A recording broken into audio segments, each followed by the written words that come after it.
로마서 4장 6절부터 9절까지 말씀으로 행복한 그리스도인 제목으로 말씀 나눕니다. 한번 물어보겠습니다. 여러분, 지금 여러분의 삶은 행복하십니까? 행복한 삶을 살고 있습니까? 매일매일 나는 참 행복하다, 그렇게 행복을 마음껏 누리면서 살고 있습니까? 아니면은 나는 왜 이리 힘들까? 나는 왜 이렇게 하는 일이 잘 안 될까? 그렇게 고민하면서 살고 있습니까? 우리가 볼 때 세상에서 행복해 보이는 사람이 참 많지만 실제로는 행복하다고 느끼는 사람은 그리 많지 않은 것 같습니다. 요즘에 여러분, 젊은 사람들이 SNS를 참 많이 합니다. SNS, 특히 인스타그램 이런 것들을 많이 하는데 거기에 이제 사진을 많이 올려요. 거기 보면 참 여유 있게 살고 행복하게 살고 좋은 집에 살고 좋은 거 먹고 좋은 곳 여행 다니고 이런 사람 사진이 참 많이 있어요. 그걸 보면 이 사람들 뭐 하는데 이렇게 맨날 이렇게 여유롭게 살고 행복하게 살까라는 생각을 많이 하는데 실제로는 그렇지 않다라는 거죠. 과시하기 위해서 그렇게 하는 사람들이 많고 실제로는 그렇게 행복한 거는 아니라는 겁니다. 진정한 행복은 여러분 세상에서 얻을 수 있는 것이 아닙니다. 물론 세상에서 우리가 근심 걱정 없고 또 이렇게 참 편안하게 살면은 행복할 것 같지만 참 행복은 세상에 있지 않습니다. 세상에서의 누리는 것은 잠시일 뿐입니다. 금방 지나갑니다. 대체로 사람들은 솔로몬 왕과 같이 높은 권세와 명예를 가지고 엄청난 그런 재물을 소유하면 행복하게 될 것으로 생각합니다만 그렇지 않습니다. 성경을 보면 그 부귀영화와 권세를 누리고 많은 재물을 누렸던 솔로몬은 자기를 행복하다라고 말한 적이 단 한 번도 없습니다. 난 행복한 사람이다, 난 행복하다, 그렇게 말한 적이 없어요. 오히려 전도서를 말씀 보면 그는 고백하기를 헛되니 모든 것이 헛되다.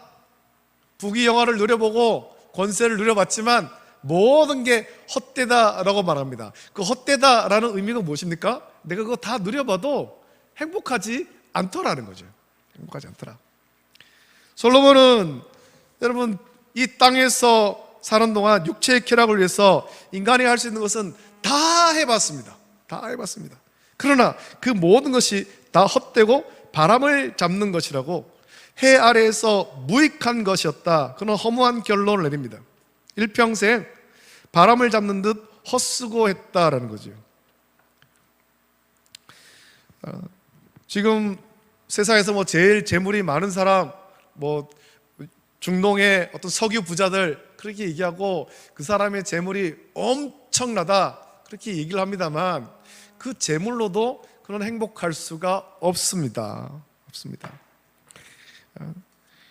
세상이 그 역사상 솔로몬 외에도 그렇게 큰 제국을 지배했던 많은 사람들이 있습니다.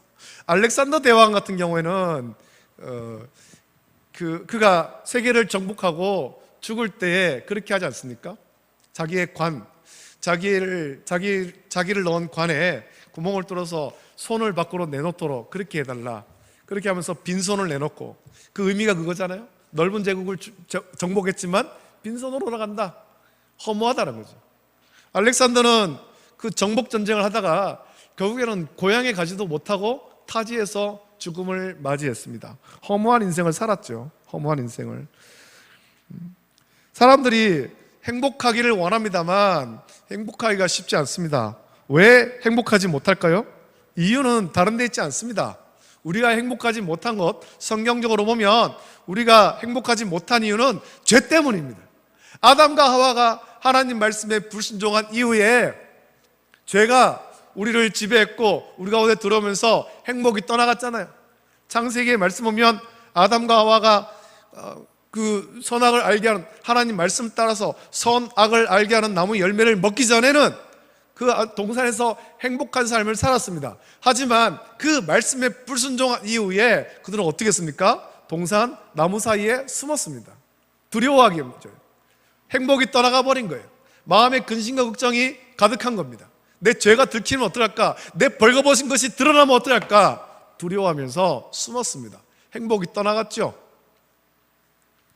또 하나님께서 그들을 불러서 그 죄에 대해서 물을 때도 그들은 이 죄에 대해서 서로 책임을 떠넘깁니다. 아담은 하나님이 만들어서 나에게 주신 이 여자가 내게 이걸 먹으라고 해서 죄를 지었습니다. 여자는 어떻게 했습니까? 뱀이 유혹해서 서로 책임을 떠넘깁니다. 행복하지 않은 겁니다. 죄 때문에.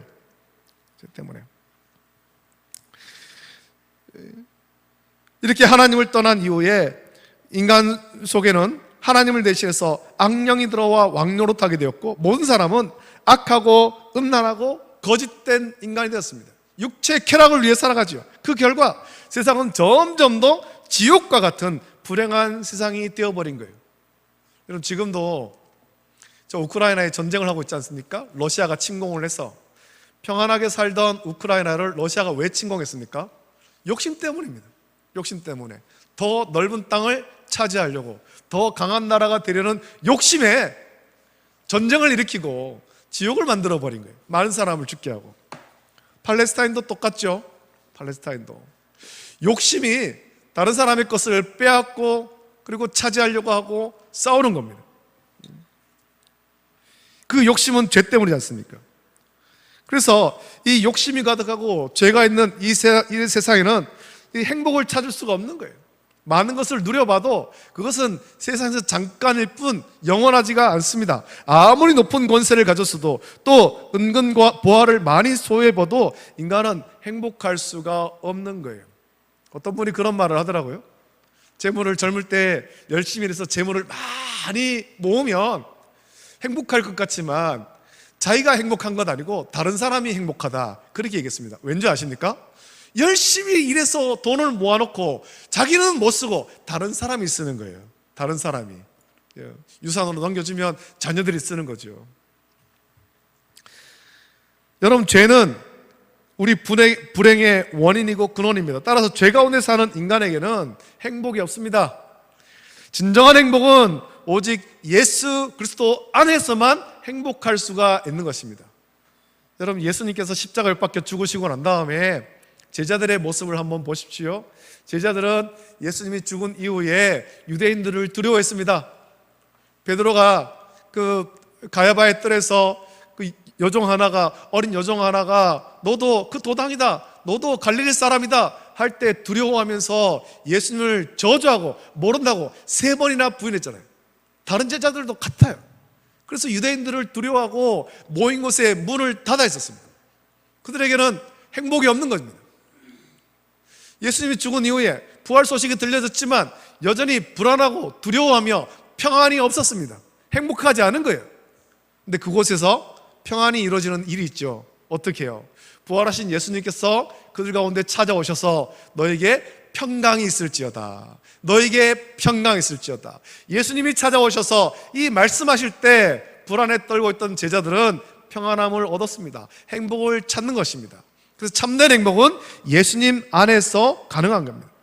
왜냐하면 예수님은 그리스도시고 또 살아계신 하나님의 아들로서 육신을 입고 이 세상에 오셔서 십자가에 못 박혀 죽으심으로 우리의 모든 죄를 대속했기 때문입니다. 우리를 불안하게 만들고 우리를 두렵게 만드는 죄의 문제, 이 문제를 예수님께서 해결하신 거예요. 그래서 예수님 안에 행복이 있습니다. 예수님을 믿고 영접한 사람은 모든 죄에서 해방하고 진정으로 행복한 사람이 되는 겁니다. 그 진정한 행복한 사람은 세상의 명예와 권세와 많은 재물이 없어도 예수님만으로 행복할 수 있는 거예요. 로마서 8장 1절 2절 말씀 보면 이렇게 말합니다. 우리 한번 찾아보면 좋겠습니다. 로마서 8장 1절 2절 찾아서 같이 읽어보겠습니다. 로마서 8장 1절 2절 말씀입니다. 함께 읽습니다. 시작.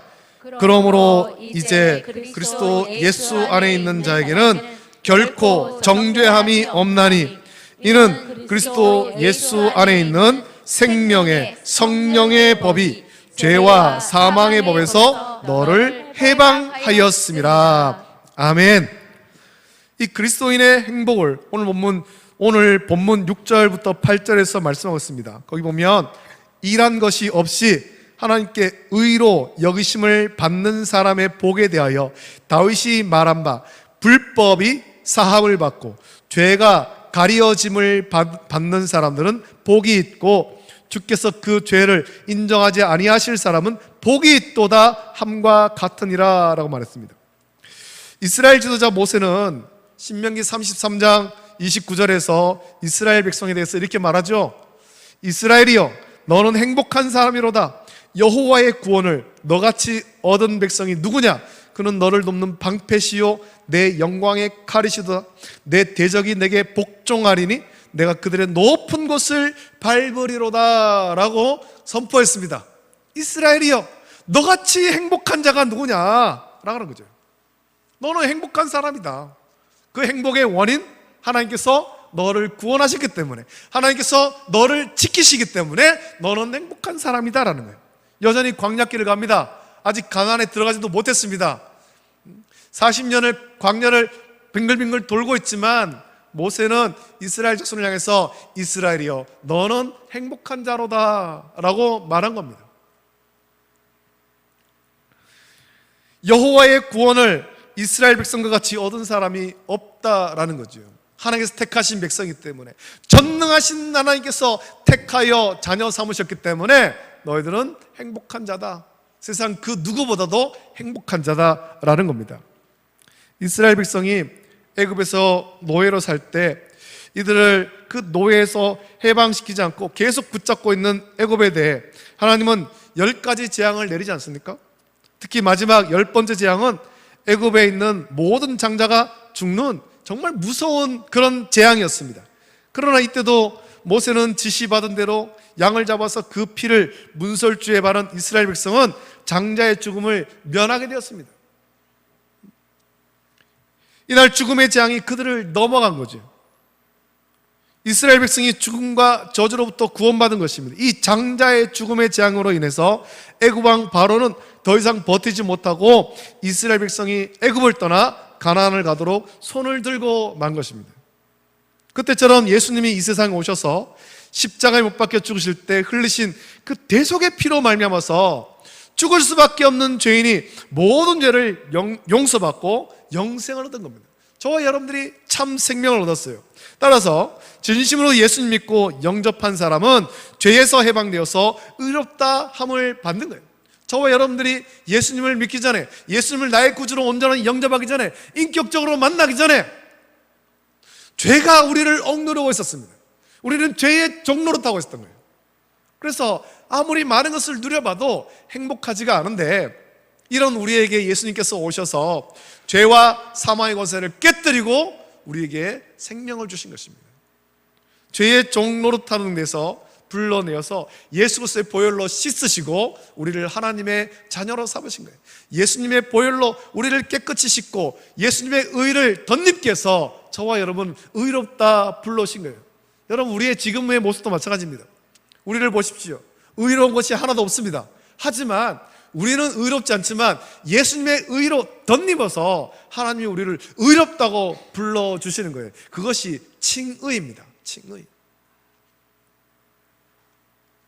요한복음 5장 24절 보면 내가 진실로 진실로 너희에게 이르노니 내 말을 듣고 또 나 보내신 이를 믿는 자는 영생을 얻었고 심판에 이르지 아니하나니 사망에서 생명으로 옮겼다라고 말씀하고, 요한일서 5장 12절도 보면 아들이 있는 자에게는 생명이 있고 하나님의 아들이 없는 자에게는 생명이 없다고 말씀합니다. 이 아들이 누구예요? 이 아들이 누굽니까? 우리의 아들이 아니에요. 우리 자녀가 아니에요. 하나님의 아들, 하나님의 독생하신 외아들, 그 외아들 예수 그리스도를 나의 구주로 영접한 사람, 그 아들이 있는 자에게는 생명이 있다는 겁니다. 영생이 있는 거예요. 오늘 저와 여러분들에게는 이 영생이 있는 줄 믿습니다. 할렐루야. 예수 그리스도를 나의 구주로 모심으로, 하나님의 아들을 나의 구주로 모심으로 우리는 영생을 얻었고 저와 여러분들은 참된 행복을 누리는 사람이에요. 여러분, 우리는 이걸 날마다 고백해야 됩니다. 예수님은 나의 주심을 고백해야 됩니다. 예수님은 그리스도시요 살아계신 하나님이심을, 하나님의 아들이심을 우리는 날마다 고백해야 되는 것입니다. 베드로가 고백했던 그 고백, 우리도 날마다 고백해야 되는 것입니다. 또 부활하신 예수를 만난 이후에 나의 주님이십니다 라고 고백했던 도마의 고백, 우리 날마다 고백해야 되는 것입니다. 예수님이 나의 주님이십니다. 예수님이 나의 구주십니다. 날마다 고백해야 됩니다. 그리고 주님과 동행하십시오. 주님이 이끄신 대로 순종하십시오. 그러면 우리는 행복한 삶을 사는 거예요. 로마서 8장 33절부터 34절 보면 이렇게 말하지요. 누가 능히 하나님께서 택하신 자들을 고발하리요? 의롭다 하신 이는 하나님이시니 누가 정죄하리요? 죽으실 뿐 아니라 다시 살아나신 이는 그리스도 예수시니 그는 하나님 우편에 계신 자요 우리를 위하여 간구하시는 자시니라 라고 말씀합니다. 또 요한복음 14장 1절부터 3절 말씀 보면 너희는 마음에 근심하지 말라. 하나님을 믿으니 또 나를 믿으라. 내 아버지 집에 거할 곳이 많도다. 그렇지 않으면 너에게 일렀으리라. 내가 너희를 위하여 거처를 예비하러 가노니 가서 너희를 위하여 거처를 예비하면 내가 다시 와서 너희를 내게로 영접하여 나 있는 곳에 너희도 있게 하리라 라고 말씀합니다. 또 요한복음 14장 6절 보면 예수께서 이르시되 내가 곧 길이요 진리요 생명이니 나로 말미암지 않고는 아버지께로 올 자가 없느니라 라고 말씀합니다. 참된 행복 얻는 것, 참 생명을 얻는 것, 그것은 여러분 의사의 어떤 기술로, 의료 기술로, 또 재물로, 명예와 권세로 얻는 것 아니라 오직 우리를 죄에서 구원하신 우리 주 예수 그리스도만을 통해서 가능한 것입니다. 할렐루야. 예수님을 통해서. 그래서 이 세상에서 여러분 아무 신이나 믿는다고 구원받는 건 아닙니다. 요즘에 여러분 다원주의가 점점 더 세력을 얻고 있습니다.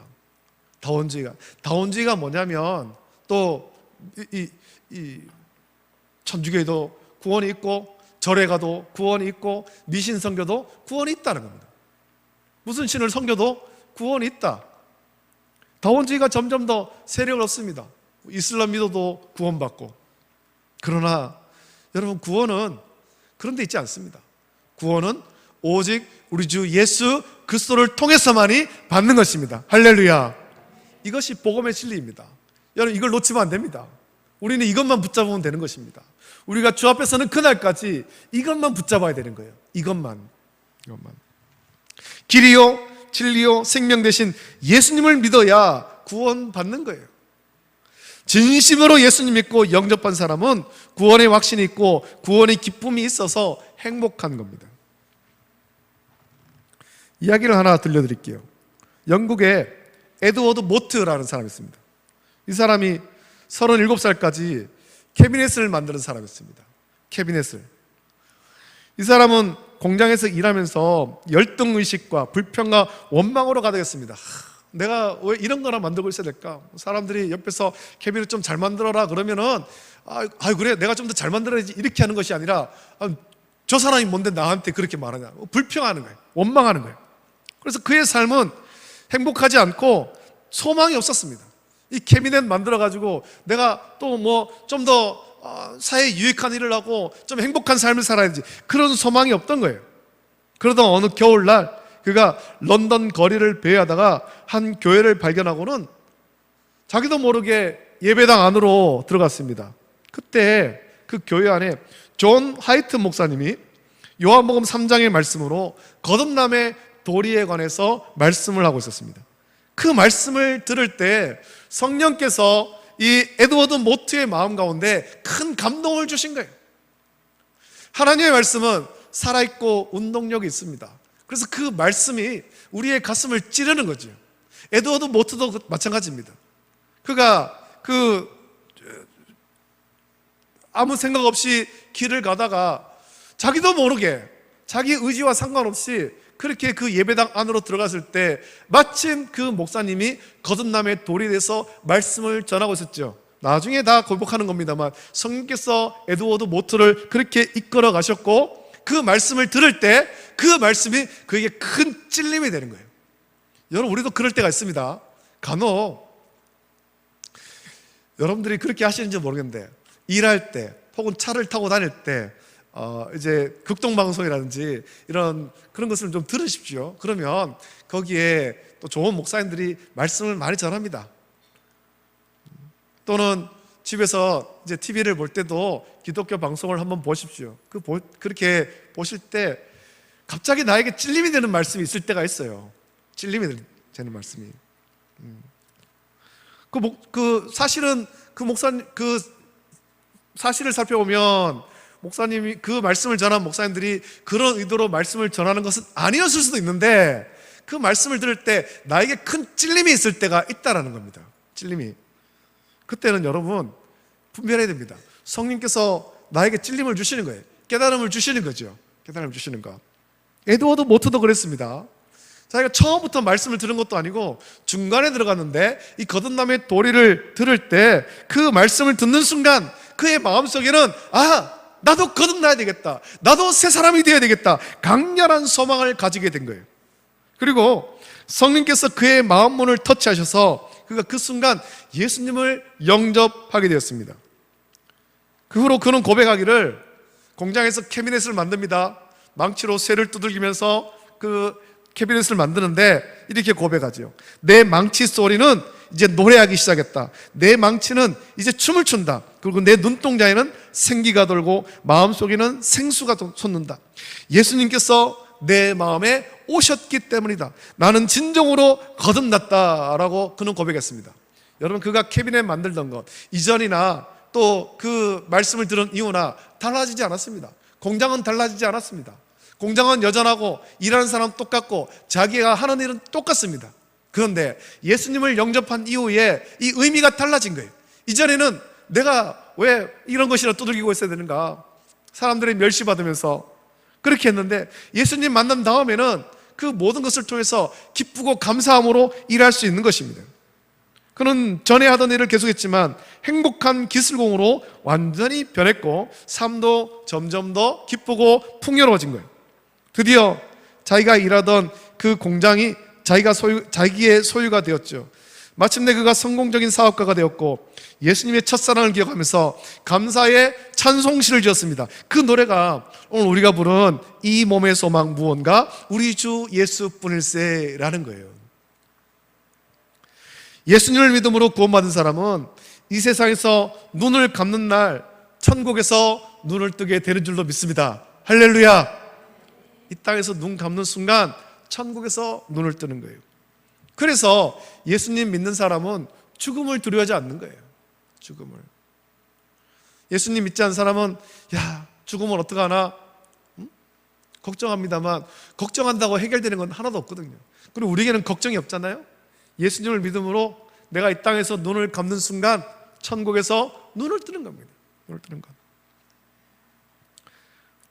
하나님은 우리를 구원하기 위해서 독생하신 외아들 예수님을 아끼지 아니하시고 내어주시기까지 우리를 사랑하셨을 뿐만 아니라 이 세상 끝날까지 우리와 항상 함께 하시겠다라고 약속했습니다. 예수님께서 제자들에게 약속하셨잖아요. 따라서 여러분, 성도는 이 땅 가운데 외로운 사람이 아니에요. 홀로 있는 사람이 아니에요. 요즘에 우리나라도 점점 좀 심각한 문제가 돼가고 있는 것 중에 하나가 고독사라는 것이 있습니다. 고독사. 사람들과 교제하지 않고 홀로 지내다가 그만 몸이 아프고 여러 가지 이유로 누가 지켜보는 사람도 없는 가운데 세상을 떠나는 사람이 점점 많아지고 있잖아요. 그 사람들이 그렇게 그들의 어떤 흔적을 정리하면서 보면 참 사람들과 교제하지 않는 가운데 지독한 외로움 속에 살아갔던 흔적들을 발견하게 됩니다. 지독한 외로움 속에. 그래서 성도는 외로움 속에 사는 사람이 아닙니다. 우리가 혹 혼자 사시는 분도 계십니다만 우리는 절대로 혼자 있는 사람이 아닙니다.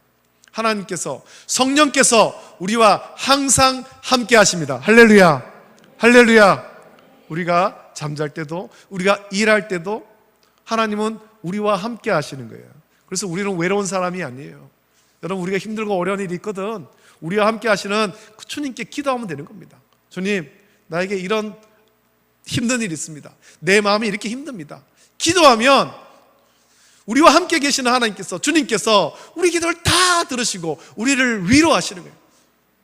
우리에게 은혜를 주시고 우리를 치유하시는 거예요. 세상 사람들은 이걸 몰라서 지독한 외로움 가운데 세상을 떠납니다만, 우리는 주님이 함께 하심을 믿고 또 심령이 회복되는 저와 여러분 되시기를 예수님의 이름으로 축복합니다. 또 예수님이 함께 하실 뿐만 아니라 하나님의 성령이 우리 안에 들어와 계십니다. 그래서 고린도전서 3장 16절을 보면, 너희는 너희가 하나님의 성전인 것과 하나님의 성령이 너희 안에 계시는 것을 알지 못하느냐라고 말합니다. 우리 안에 성령이 계셔서 우리 한 사람 한 사람이 성전인 겁니다.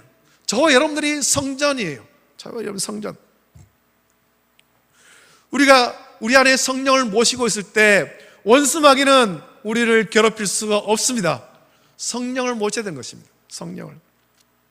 예수님 믿는 사람은 하나님의 성령이 함께하기 때문에 아무리 죄 많은 세상에 산다 해도 믿음으로 승리할 수 있어서 행복한 겁니다. 여러분, 성령을 의지하십시오. 성령이 이끄시면 순종하십시오. 그러면 우리는 승리할 수 있고 행복할 수가 있는 겁니다. 여러분, 우리의 힘은 참 약합니다. 우리는 나약합니다. 우리는 작은 돌불에도 걸려 넘어집니다. 하지만 우리 안에 계신 성령님께서는 강하신 하나님이십니다. 할렐루야.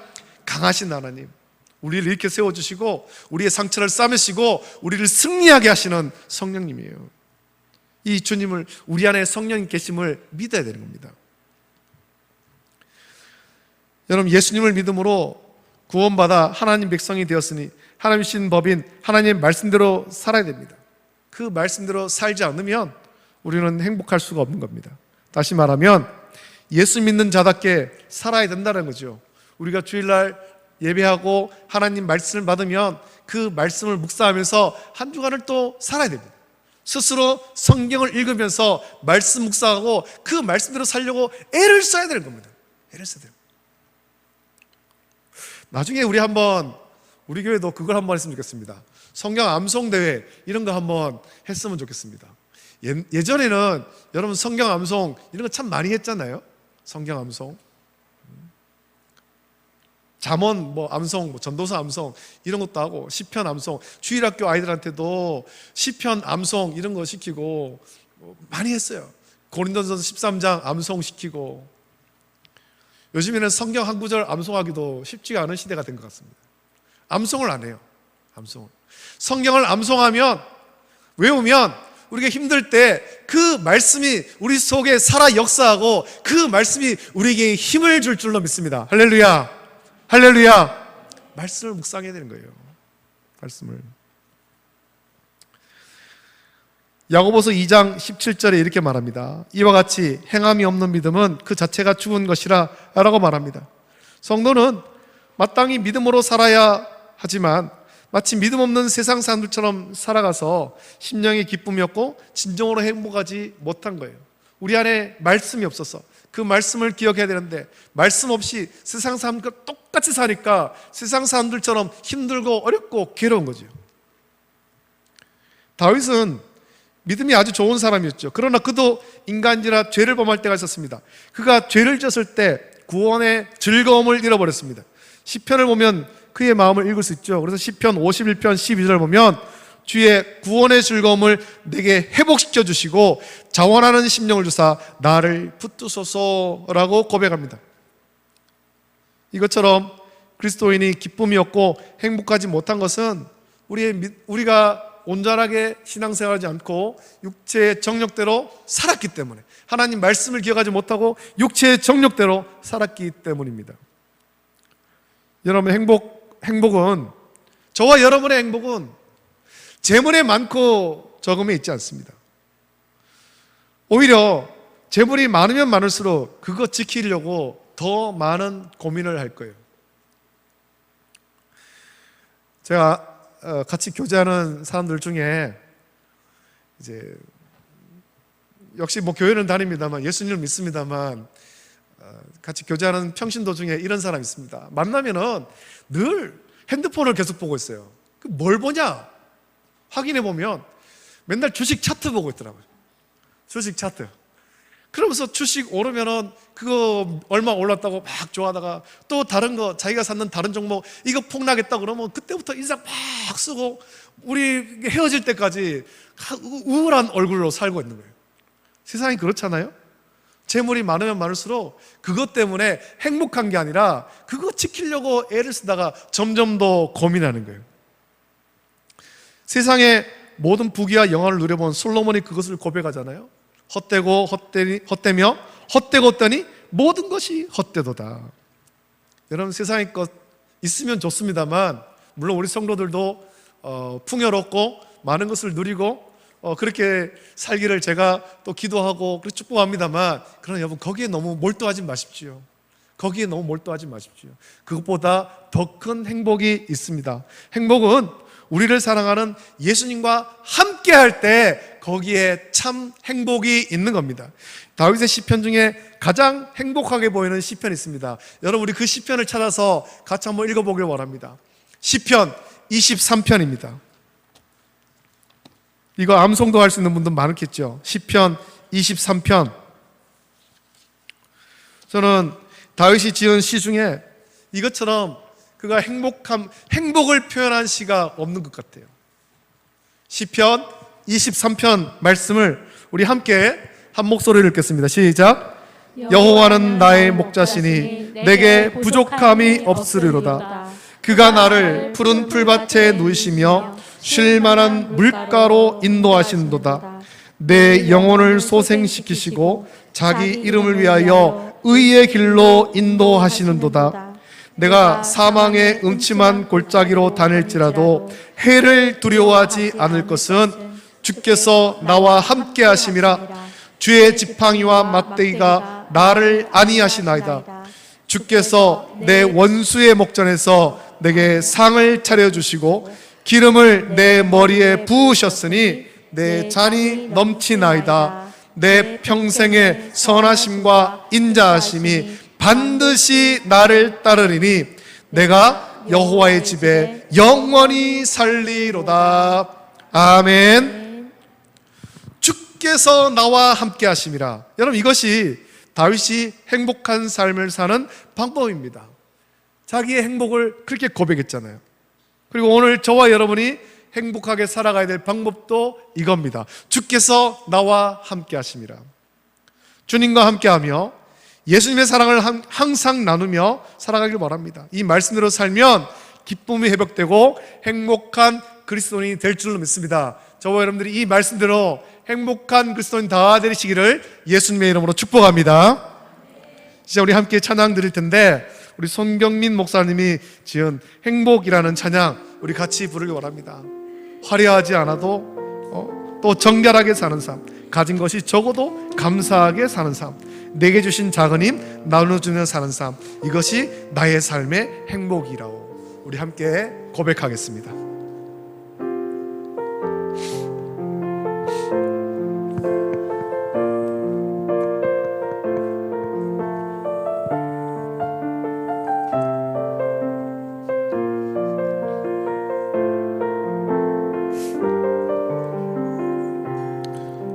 화려하지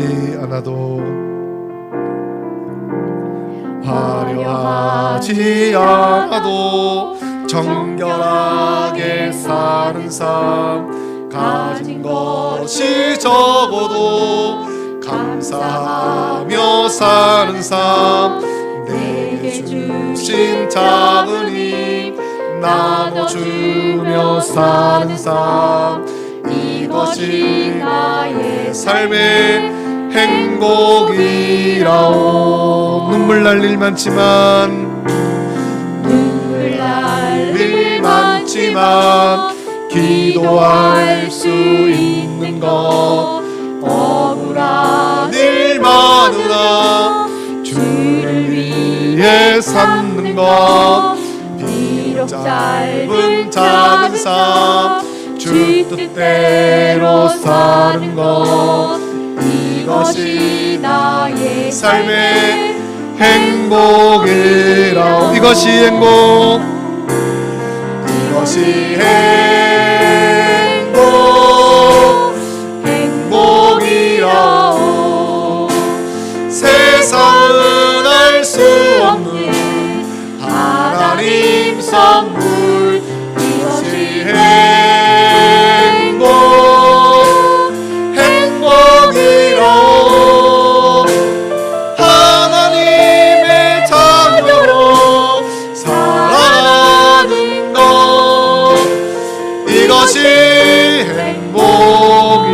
이것이 행복, 이것이 행복, 행복이라오. 세상은 알 수 없는 하나님 선물, 이것이 행복, 행복이라오. 하나님의 자녀로 살아가는 것, 이것이 행복이라오. 이제 우리 함께 기도하겠습니다. 이 시간에 기도할 때 말씀을 기억하면서 우리의 행복은 세상에 재물에 많고 적음이 아니라 주님께서 우리를 죄에서 구원하여 주심으로 참된 행복인 것을 깨닫게 하시고, 또 이 세상 끝날까지, 주 앞에서는 그날까지 주님과 동행하며 주님으로 인해서 기뻐하고 행복한 삶을 살게 해달라고, 주님으로 인해서 모든 근심 걱정 다 떠나고 주님 주시는 평안을 누리며 승리하게 해달라고 같이 기도하기를 원하고, 우리의 가정이 행복한 가정, 우리 교회가 행복한 교회 될 수 있도록 복 내려달라고 간절히 기도하고, 한 주간을 행복하게 지낼 수 있도록 인도해달라고 우리 합심하여서 주님 크게 3번 부르짖고 합심해서 함께 기도하겠습니다. 주여, 주여, 주여. 걸어가신 아버지 하나님, 사랑과 은혜를 감사합니다. 하나님께서 우리를 사랑하사 세상 많고 많은 사는 가운데 택하여 자녀 삼으심을 감사함을 드립니다. 허물과 죄로 죽었던 우리를 아버지 하나님 죄에서 구원하여 주심을 감사함을 드립니다.